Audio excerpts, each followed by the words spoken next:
Hello बच्चों। तो आज से हम लोग क्लास 8 मैथ कंप्लीट मैथ पढ़ेंगे। तो आप हमारे चैनल से जुड़ सकते हैं। हमारे चैनल का नाम है शिव सर।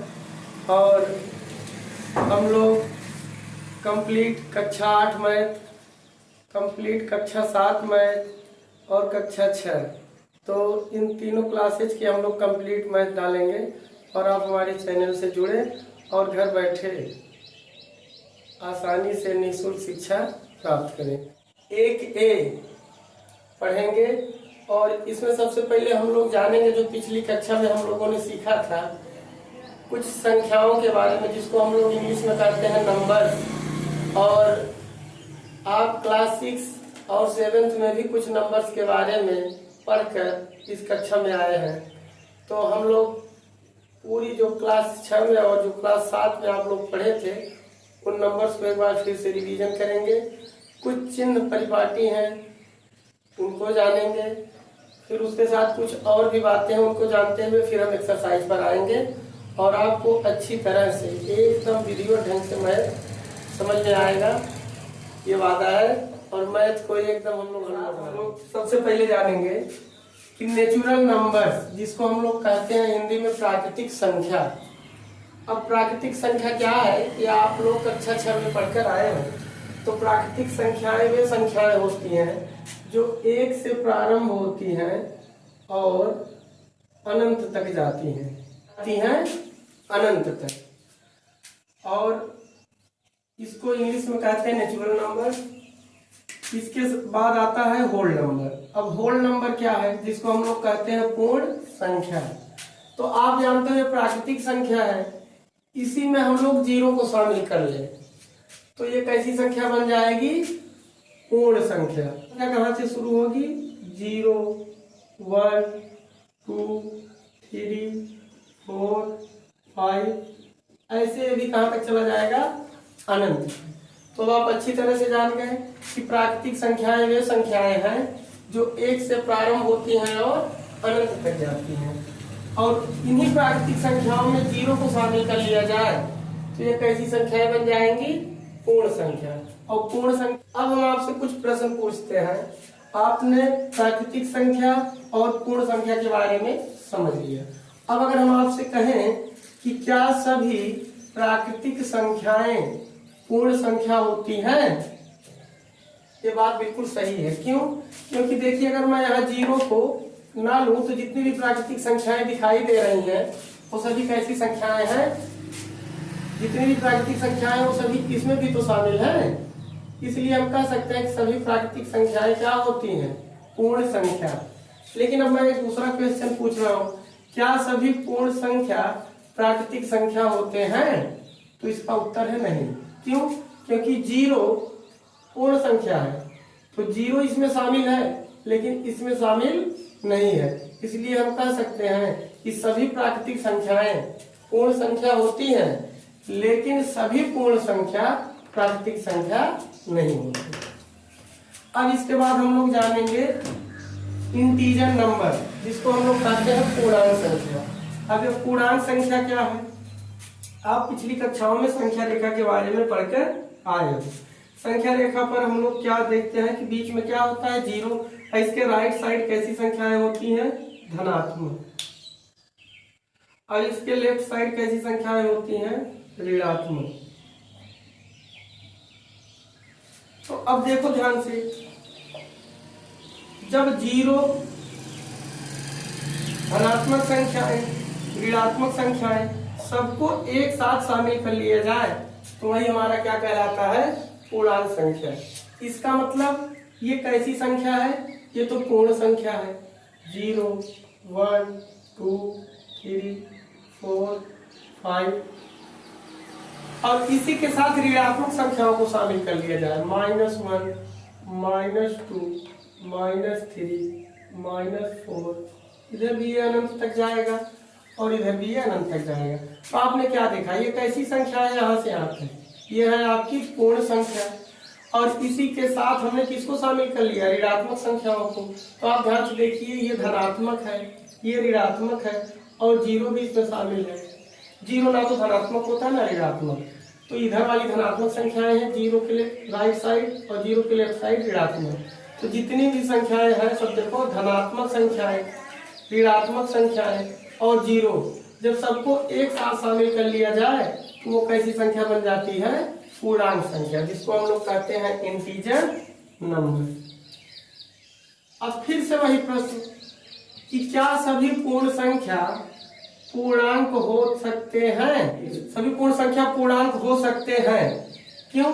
क्योंकि आप देख रहे हो कि 0, 1, 2, 3, 4, 5 ये सारी संख्याएं इसमें शामिल है, इसलिए हम कह सकते हैं कि सभी पूर्ण संख्या पूर्णांक हो सकते हैं। लेकिन सभी पूर्णांक संख्या पूर्ण संख्या नहीं हो सकते। क्यों?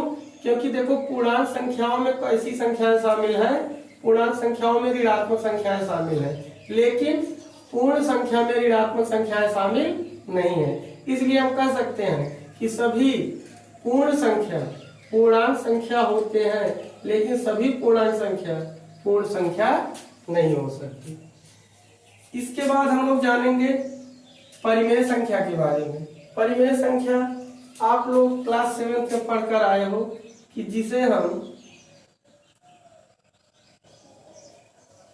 P/Q के रूप में लिख सके, लेकिन Q इक्वल नॉट 0 हो। Q equal not 0। अब ये क्या मतलब है? ये P क्या है, Q क्या है, हमें तो कुछ नहीं समझ में आ रहा है।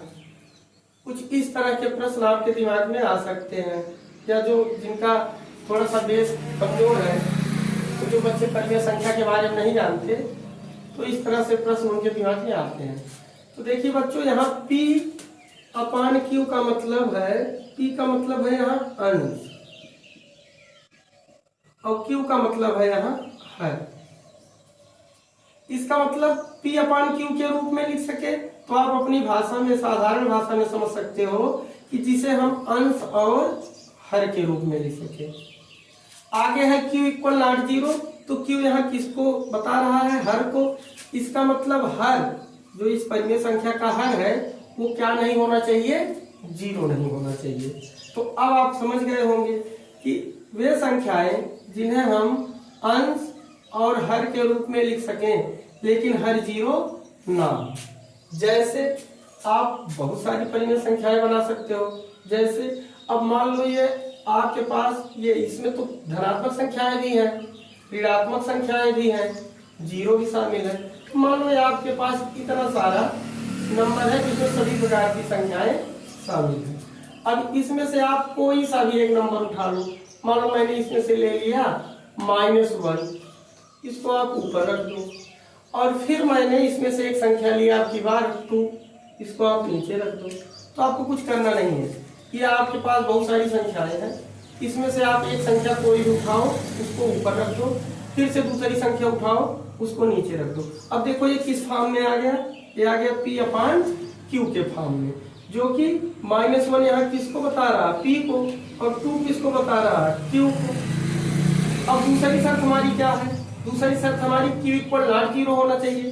तो देखिए Q का मतलब हर यहाँ हमारा 0 नहीं है।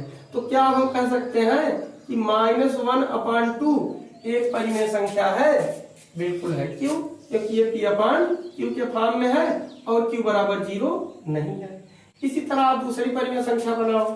तो अब की बार मान लो हम ले लेते हैं 0, इसको हमने ऊपर रख दिया। फिर हमने यहाँ से एक संख्या चुना, मान लो हमने 1 ले लिए। तो अब क्या आप बता सकते हो कि 0/1 एक परिमेय संख्या है? ये किस फॉर्म में है? P/Q के फॉर्म में है। अब यहाँ 0 और 1 को ध्यान से देखिए, यहाँ जो हर है हमारा वो क्या है? वो 0 नहीं है। अंश 0 हो जाए कोई दिक्कत नहीं है, P की जगह पर 0 रख सकते हो, लेकिन कभी भी आपका Q मतलब हर 0 नहीं होना चाहिए। तो इस प्रकार हम कह सकते हैं कि 0/1 एक परिमेय संख्या है। अब बहुत बार प्रश्न पूछा जाता है कि क्या 0 एक परिमेय संख्या है? तो बिल्कुल है। जितने मैंने अभी बताया सभी पूर्णांक क्या होते हैं? परिमेय संख्या। तो लेकिन अगर ये हर में चला जाएगा, 0 को अंश में रखो तो परिमेय संख्या है, लेकिन हर में रख दोगे तो परिमेय संख्या नहीं होगा। लेकिन अंश में रखने पर तो परिमेय संख्या हो रहा है ना, इसलिए हम कह सकते हैं कि सभी पूर्णांक परिमेय संख्या होते हैं, चाहे वो जीरो हो, चाहे ऋणात्मक संख्या हो, चाहे धनात्मक संख्या हो। अब देखिए मैंने इसको क्या कहा कि यह एक परिमेय संख्या है। फिर हमने देखा 0.1, यह भी एक परिमेय संख्या है। फिर से हमने अब की बात यहाँ से एक नंबर चूज किया और उसको रख दिया ऊपर 1, और अब की बार फिर से मैंने एक नंबर 0 को लिया, उसको रख दिया नीचे। क्या 1/0 यह परिमेय संख्या है? तो आपका उत्तर होगा नहीं। क्यों? क्योंकि यहाँ हर क्या हो गया 0, तो यह एक परिमेय संख्या नहीं है। अब बात ये भी आती है कि सर जब जीरो हर उसका 0 हो जाए तो वह परिमेय संख्या क्यों नहीं है? तो आप कभी भी जब 1 को 0 से डिवाइड करेंगे ना तो यह इनडिफिनिट हो जाएगा। इनडिफिनिट का मतलब क्या होता है हम लोग इसको भी जान लेते हैं, हालांकि आप क्लास 9th में इसको जानेंगे कि कोई परिमेय संख्या जब उसका हर 0 हो जाए तो वह अपरिमेय संख्या क्यों कहलाती है, या वह इनडिफिनिट क्यों हो जाता है। मैं यहाँ थोड़ा सा आपको बता दे रहा हूँ। जैसे आप मान लो हम कोई संख्या ले रहे हैं, जैसे मान लो हम यहाँ ले रहे हैं, पहले इसको पकड़ते हैं कि 0/1 एक परिमेय संख्या है। तो देखो हम 0 से 1 को डिवाइड कर रहे हैं, तो 0/1 का मतलब क्या हुआ, 0 को 1 से डिवाइड किया जाए। अब मान लो मैं आपसे कहूँ कि यहाँ कौन सी संख्या ले जाऊं कि जिससे 1 में मल्टीप्लाई करा दें तो 0 आ जाए। तो आप सीधी सी बात कहोगे सर यहाँ 0 ले जाओ, और 0 से 1 में मल्टीप्लाई कराओगे तो 0 आ जाएगा, और 0 में से 0 गए कुछ नहीं। देखिए हम 0 को 1 से आसानी से डिवाइड कर लिए, लेकिन अब मैं दूसरा वाला एग्जांपल ले रहा हूँ जो परिमेय संख्या नहीं है। अब क्या होगा कि जब हम 0 को 1 को 1/0 है ना, तो जब हम 1 को 0 से डिवाइड करेंगे, अब बताइए क्या इसमें ये आप निश्चित है कि कौन सी संख्या यहाँ ले जाएं कि जिससे 0 से 1 में भाग देने पर यहाँ 1 आ जाए, या पूरा करने पर 1 आ जाए? तो ऐसी कोई संख्या ही नहीं है। फिर भी भाग तो दिया जा सकता है। क्यों? अब आप कहोगे सर यहाँ 1 बार ले जाओ और 1 से 0 में मल्टीप्लाई करा दो कि यहाँ 0 आएगा, तो संख्या कम नहीं, संख्या जिसमें हम भाग दे रहे हैं उससे बड़ी तो नहीं है, हम भाग तो दे सकते हैं। तो आप भाग दीजिए। देखिए आपने जब 1 से 0 को मल्टीप्लाई कराया तो यहाँ क्या आ गया 0। अब अगर मैं इस संख्या को ढक लूं और आपसे पूछूं या किसी दूसरे बच्चे से पूछूं कि चलिए आप बताइए यहाँ कौन सी संख्या ले जाए जिससे 0 में मल्टीप्लाई कराए तो 0 आ जाए, दूसरे बच्चे का आंसर 2 भी तो हो सकता है। क्यों? क्योंकि अगर 2 बार ले जाएंगे और 0 मल्टीप्लाई कराएंगे तब भी 0 आएगा। इसी तरह अगर मान लो कोई बच्चा खड़ा हुआ, उसने कहा नहीं सर आप 3 से मल्टीप्लाई कर दो तब भी 0 आ जाएगा। किसी ने कहा नहीं सर आप 4 से करा दो तब भी 0 आ जाएगा। किसी ने कहा नहीं सर आप 100 से करा दो तब भी 0 आएगा। किसी ने कहा नहीं आप 10,000 से करा दो तब भी 0 आएगा। तो आप देख रहे हो यहाँ कितनी बार ले जाएं यह निश्चित ही नहीं है, इसलिए 1/0 का मतलब 1 को 0 से भाग देना क्या है, असंभव, भाग दिया ही नहीं जा सकता, यह इनडिफिनिट हो गया। इसीलिए कभी भी जो परिमेय संख्या होती है उसका हर यानी Q बराबर क्या नहीं होना चाहिए 0। तो अब आप जान गए कि 1/0 यह एक परिमेय संख्या नहीं। तो इन संख्याओं के अध्ययन के बाद बच्चों अब हम लोग कुछ और भी चीजों को जानेंगे। हालांकि आप पिछली कक्षा में पढ़कर आए हैं, लेकिन फिर भी यहाँ बताना जरूरी है, क्योंकि अगर वो प्रॉपर्टी आपको नहीं आ रही है तो आपको ये जो क्लास 8 का मैथ है परिमेय संख्या वो समझ में नहीं आएगा, क्योंकि परिमेय संख्या में सब कुछ चिन्हों के ऊपर डिपेंड है। तो चलिए हम लोग अब अगला समझते हैं चिन्हों का गुणा। अब चिन्हों का गुणा कैसे करते हैं देखिए ध्यान से। मान लो आपके पास एक कोई संख्या है जो धनात्मक है प्लस, और एक कोई संख्या है वह भी धनात्मक है प्लस। अब अगर हम प्लस में प्लस का मल्टीप्लाई कराएं तो रिजल्ट क्या मिलेगा, हमेशा प्लस। इन सब बातों को आपको पिछली कक्षा में पढ़ाया गया, नहीं आ रहा है तो यहाँ से आप सीख सकते हैं। फिर इसी तरह मान लो अब की बार हम जिस संख्या को जोड़ने जा रहे हैं या घटाने जा रहे हैं या कुछ भी करने जा रहे हैं तो वह कैसी संख्या है, ऋणात्मक। और एक जो दूसरी संख्या हमारे पास है वो भी कैसी है, ऋणात्मक। अब जब इन दोनों का क्या कराएंगे, मल्टीप्लाई, तो यानी आप पढ़ कर आए कि माइनस माइनस मल्टीप्लाई करने पर तब भी क्या आएगा, प्लस। लेकिन अगर हमारे पास एक प्लस हो जाए और एक क्या हो जाए, माइनस, अब इनका मल्टीप्लाई कराएंगे तो हमेशा ये क्या आएगा, ऋणात्मक, यानी ये ऋण आएगा, प्लस माइनस माइनस। तो हम सबने क्या देखा, हमने देखा देखिए प्लस प्लस कैसे चिन्ह है, समान, माइनस माइनस कैसे हैं, समान, समान माने इक्वल। तो जब भी समान चिन्ह होगा, देख लो, तो हमेशा गुणा कराने पर क्या आएगा, प्लस। लेकिन जब भी विपरीत चिन्ह हो जाए, एक प्लस एक माइनस, माइनस पहले भी हो सकता प्लस बाद में भी हो सकता, उससे मतलब नहीं, मैंने कहा विपरीत हो जाए, विपरीत का मतलब एक प्लस एक माइनस, तो हमेशा प्लस और माइनस का गुणा कराओगे क्या आएगा, माइनस। तो इन सब चीजों को आपको साथ साथ में सीखना है। इसके अलावा कुछ हम और भी चीजें जानेंगे, जैसे मान लो जोड़ घटाने से संबंधित कुछ नियम है, उसको ध्यान से आप देखिए। मान लो हमने एक संख्या लिया प्लस और दूसरी संख्या लिया, वह भी कैसी है, प्लस। अब अगर दो धनात्मक चीजों को हम जोड़ेंगे तो बीच में प्लस का निशान लगाना होगा। तो अगर दो धनात्मक चीजें हैं तो वो जुड़ जाएंगी, और दो धनात्मक चीजों को जोड़ेंगे तो रिजल्ट हमेशा क्या आएगा, पॉजिटिव, पॉजिटिव माने धनात्मक। इसी तरह यदि हमारे पास दो ऋणात्मक चीजें, ये देखिए आप जिसको आप ऐड करने जा रहे हो, वो आपके पास दोनों कैसी चीजें हैं, ऋणात्मक। अब इनको जोड़ोगे तो क्या जुड़ेगा, बिल्कुल जुड़ेगा। क्यों, क्योंकि समान चिन्ह हमेशा जुड़ते हैं। तो अब ये दोनों ऋणात्मक है, जुड़ तो जाएगा, लेकिन जो रिजल्ट आएगा वो कैसा आएगा, निगेटिव, हमेशा कैसा आएगा, ऋणात्मक। तो आपने क्या देखा कि यदि समान चिन्ह होंगे तो जुड़ेंगे, ये देखिए A B plus A B plus, दोनों प्लस है तो जुड़ जाएगा, और हमारा जो उत्तर आएगा, जो रिजल्ट आएगा वो कैसा आएगा, पॉजिटिव। इसी तरह देखो यहाँ भी तो समान चिन्ह है। वो अलग बात है कि आप अभी तक सीख कर आए हो कि सर ऋण आएगा तो घटेगा, नहीं भैया। अब आप हायर क्लास में आओगे, धीरे धीरे 8th में आ गए हो, तो आपको ये सब चीजें जाननी होंगी कि जब समान चिन्ह होगा तो हमेशा जुड़ेगा। ये देखिए माइनस, ये भी माइनस, जुड़ गए, लेकिन रिजल्ट कैसा आएगा, निगेटिव। अब अगर एक प्लस हो और एक माइनस हो, क्या तब जुड़ेगा, कभी नहीं जुड़ेगा। क्यों, अगर इनको जोड़ना चाहेंगे ना तब भी नहीं जुड़ेगा, क्योंकि ये विपरीत चिन्ह हो गए। तो जब भी एक प्लस हो जाए एक माइनस हो जाए तो वह कभी जुड़ेगा नहीं, बल्कि क्या होगा, घटेगा। कैसे घटेगा उसको हम लोग जानते हैं। अगर मान लो हमारे पास ये +4 ये धनात्मक संख्या है, और एक हमारे पास ऋणात्मक संख्या मान लो -3।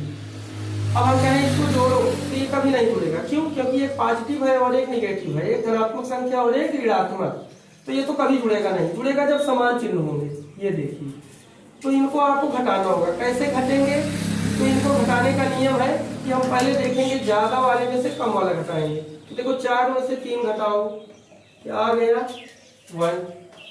अब ध्यान से आप देखो कि ये प्लस है, यहाँ माइनस है, तो सर हम तो घटा दिए, लेकिन अब चिन्ह कौन सा लगाएं, प्लस लगाएं कि माइनस लगाएं। तो बहुत सीधा सा तरीका है। आपने 4 में से 3 को घटाया है, तो जिसमें से घटाए हैं आप उसके पास जो चिन्ह हो वही यहाँ आ जाता है। तो देखिए 4 में से घटाए तो 4 के पास कौन सा चिन्ह है, प्लस। अब प्लस लिखो चाहे ना लिखो, क्योंकि 1 हमेशा धनात्मक माना जाएगा। इसी तरह मैं एक दूसरा एग्जाम्पल लेता हूँ, -6 और +2।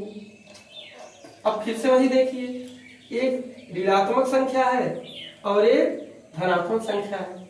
क्या ये कभी इसको हम जोड़ सकते हैं, कभी नहीं जुड़ेगा। क्यों, क्योंकि दोनों विपरीत चिन्ह है। तो घटेगा, कैसे घटेगा, फिर से वही ज्यादा वाले में से कम वाला। तो 6 में से 2 गए 4, और फिर से वही चिन्ह कौन सा लगाए, तो जिसमें से घटाए हो वही वाला चिन्ह लगा दो। 6 में से घटाए हो, 6 के पास कौन सा चिन्ह, माइनस। ये देखो आपका आंसर आ गया -4। तो इस तरह से इन छोटी छोटी बातों को आपको याद रखना है, और इन छोटी छोटी बातों के साथ अब हम लोग चलेंगे अपने एक्सरसाइज पर, जो कि आज हम लोग पढ़ने वाले हैं।